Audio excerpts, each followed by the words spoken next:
Hamas के वजूद को मिटाने के इरादे से शुरू की गई जंग फिलिस्तीनियों के लिए कहर बनी हुई है।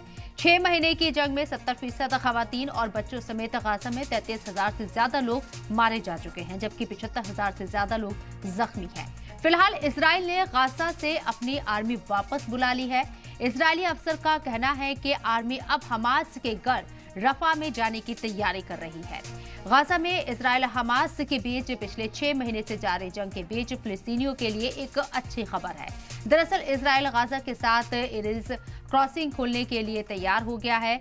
इरेज क्रॉसिंग इजराइल और नॉर्थ गाजा के बीच एक बॉर्डर क्रॉसिंग है। 7 अक्टूबर को हमास के हमले के बाद इजराइल ने इसे बंद कर दिया था। तो वहीं दूसरी जानब काहिरा में एक बार फिर से सीजफायर की कोशिशें तेज हो गई हैं। अमेरिका, कतर और मिस्र की कोशिशों से बातचीत दोबारा चल रही है। आज की बड़ी बहस में आज बात इसी पर करेंगे। खून में डूबा गुजर गया रमजान, मर गई इंसानियत, मर गया इंसान। दुनिया के मुसलमानों को ईद मुबारक। क्या फिलिस्तीन की ईद मुबारक होगी?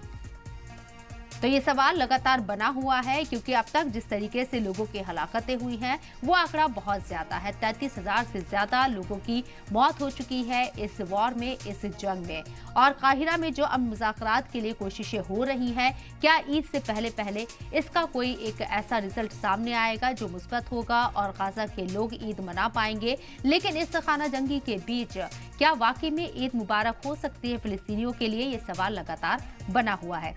इस मौजू पर बात करने के लिए हमारे साथ जो खास मेहमान शामिल हो रहे हैं उनका तारुफ आपसे कराना चाहेंगे। हमारे साथ डॉक्टर मोहम्मद अजमल साहब, वेस्ट एशिया एक्सपर्ट मौजूद हैं। इस्तकबाल है आपका सलाम टीवी में, और लोग भी चर्चा का हिस्सा रहेंगे। सबसे पहले मेरा सवाल आपसे है, क्या किसी तरह की कोई राहत आपको नजर आती है? ये जो तब्दीलियां हो रही हैं, इजराइल की फोर्स गाजा से लौट रही है, इमदादी ट्रकों को इजाजत दे दी गई है। पहली मर्तबा है कि 322 इमदादी ट्रक गाजा के अंदर दाखिल हो रही हैं। इजराइल का दिल वाकई में बदल रहा है क्या? आदाब जी और शुक्रिया। देखिए मोहतरमा शबनम साहिबा, ईद एक ऐसा पर्व है, एक ऐसा त्योहार है और एक ऐसी खुशी का मकाम है कि ये 30 महीने रोजे 30 दिन एक महीने में, पूरे महीने में रोजा रखने के बाद ये अल्लाह तबारक व तआला की तरफ से रोजा रखने वालों को, मुसलमानों को ये एक तोहफा है, एक बेहतरीन मौका है मुसलमानों के लिए, जिसको ईद कहा जाता है। और ईद एक खुशी के दिन को कहते हैं।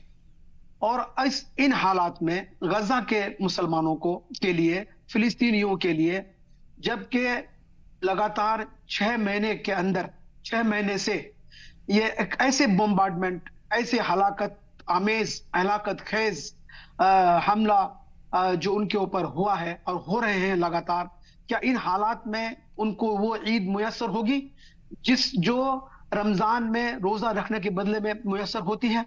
मुझे तो नहीं लगता।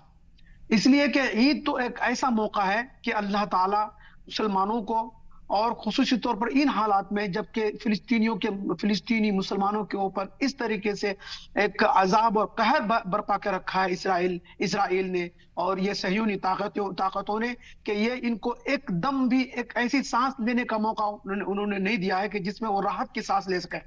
बल्कि हर वक्त, हर आन उनको यही फिक्र लगी रही है, अगर वो कहीं पे छुप भी दब भी गए कि दूसरा बम आके उसके ऊपर न गिर जाए। ये ऐसा रहा है। और अब तक तादम जो मुज़ाकरा है हम लोगों का, 33,000 यानी 34,000 के आसपास तक की हलाकत हो चुकी है, लोग शहीद हो चुके हैं।